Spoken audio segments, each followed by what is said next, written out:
Hey guys, welcome back to Nick's Reviews. Today we're going to be taking a look at a 2016 Mitsubishi Outlander.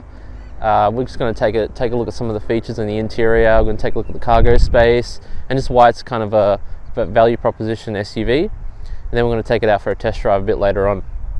So this car behind us is the LS model. It's the base model, two-wheel drive at the front. There are a couple other versions you get of this car, which is a four-wheel drive with, I think, a 2.4 litre four-cylinder that made around 170 brake horsepower. This engine makes around 150 brake horsepower. There is also a diesel, I believe, 2.3 litre diesel, and also a plug-in hybrid that you could get with this car. So a few different options in terms of the drivetrain, but we'll take a look at the engine in a little bit. Also in this base model Outlander, you get some nice wheels. You get some 18-inch alloys as standard, and they've got a pretty cool pattern. I like the look of them. So also we do have some pretty cool daytime running lights here on the base model. So yeah, they look really good. So we're just in the interior of the Outlander now at the moment. So we're just going to take a look at some of the basic features that you get as standard with this car, which is pretty good. You get some really good standard features with the base model. So we get a rear reversing camera as standard with this car, as well as parking sensors in the rear. And you know, we've got steering wheel controls here. We get an infotainment system here, which is fairly basic though. So yeah, so this infotainment system is pretty basic. It's pretty bare bones. You can see it's like literally a monochrome display, nothing really too fancy with it. You do get Bluetooth as standard as well, so you can connect your phone up to it. The Bluetooth, I think, is fairly old, so it takes really long to connect to your mobile device or whatever. But yeah, you know, you got your standard radio and CD and stuff like that, and you can dial your phone here, which is nice. And then you also do have like voice control that you can do, but yeah, I probably wouldn't use that. It's probably really crap. So just below the screen, we've got our climate controls as well as our hazard and this little eco mode button, which I'll talk about a bit later when we're taking it out for a drive. So you got your usual stuff, just a single zone climate control, your temperature, your fan speed. Yeah, nothing too out of the ordinary in this part here. Down here we've got a bit of storage. We've got a little cubby here. You can put your phone and keys, whatever, as well as a cigarette style outlet here.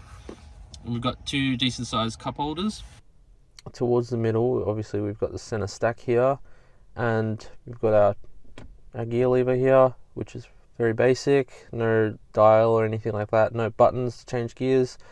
And I really don't like this center console, center stack, whatever you want to call it. It's just quite low down.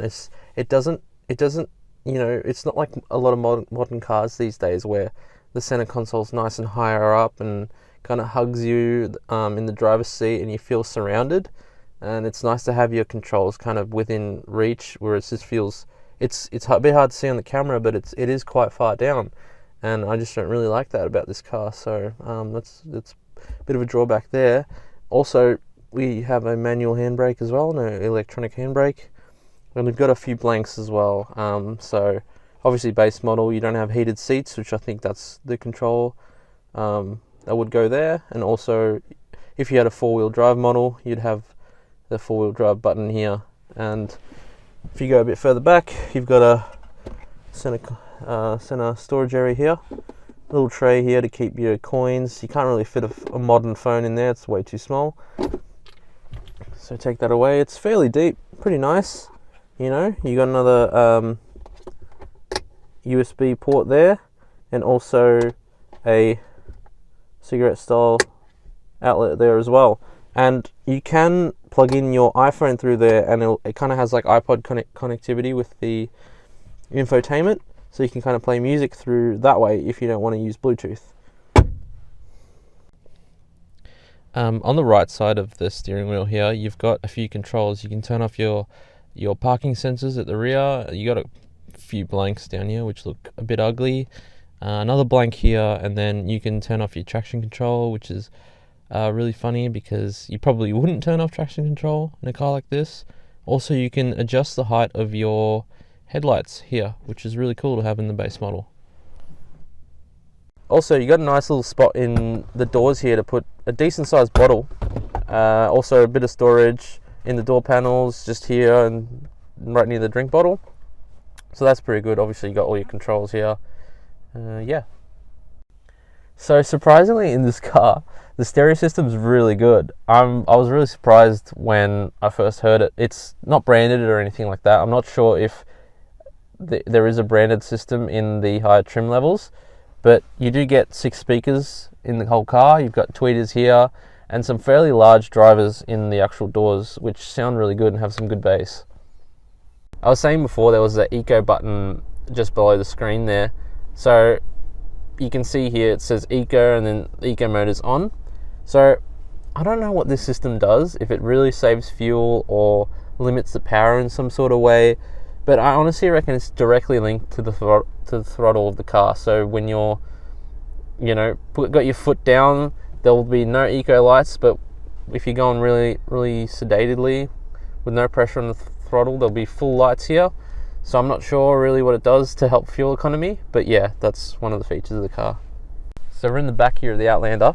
As you can see, pretty decent room back here. So the seat's in my driving position. I'm 6 foot, so pretty decent knee room, leg room, and also there's not a big transmission tunnel hump, so the middle seat passenger will be pretty happy in terms of leg room. You got some storage only in the passenger seat, which is weird. You got a little, place to put your iPad and books and stuff like that, but not in the driver's seat. Bit weird.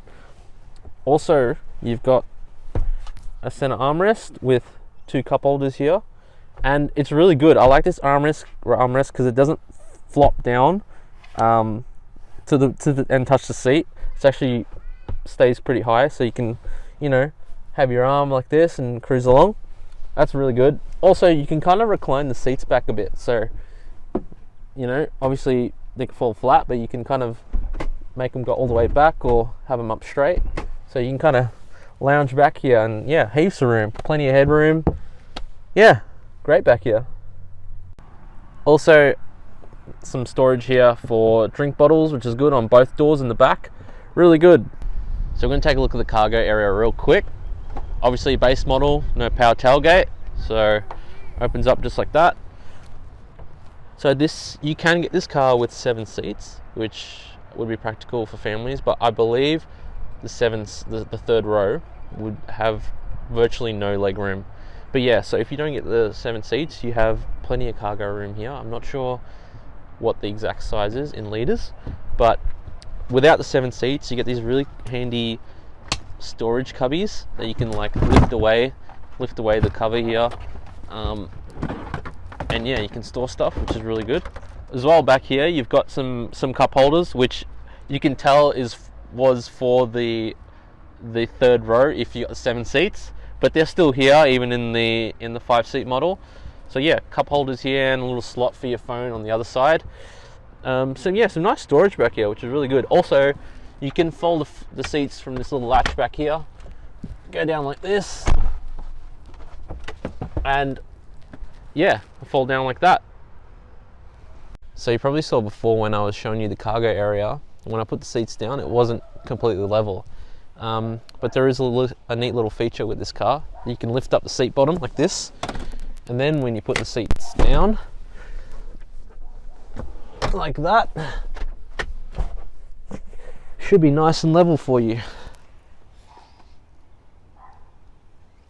Hello guys, so my mic did not pick up any audio during this clip when I was filming, so I'm just going to do a bit of narration for this one. So obviously I'm just showing you the engine bay, and I'm just talking about how I think 150 brake horsepower for this car is not enough at all. I think this car would have benefited with a turbocharger or something, but obviously it's just an engine that Mitsubishi had lying around and used for this car, but I'll talk a bit more about it in the next clip.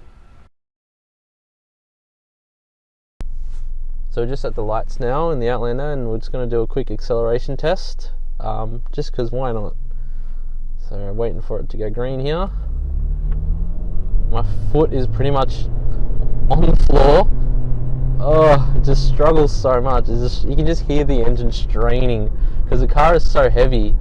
But yeah, I was saying before that 150 horsepower for this car is just not enough. This car is big, you know, and it's heavy, and it just can't pull away, you know. You can put it in a kind of sport mode that drops it down a gear, and holds it there, but that helps a bit if you want to get up hills or pull away from at the lights to overtake, stuff like that.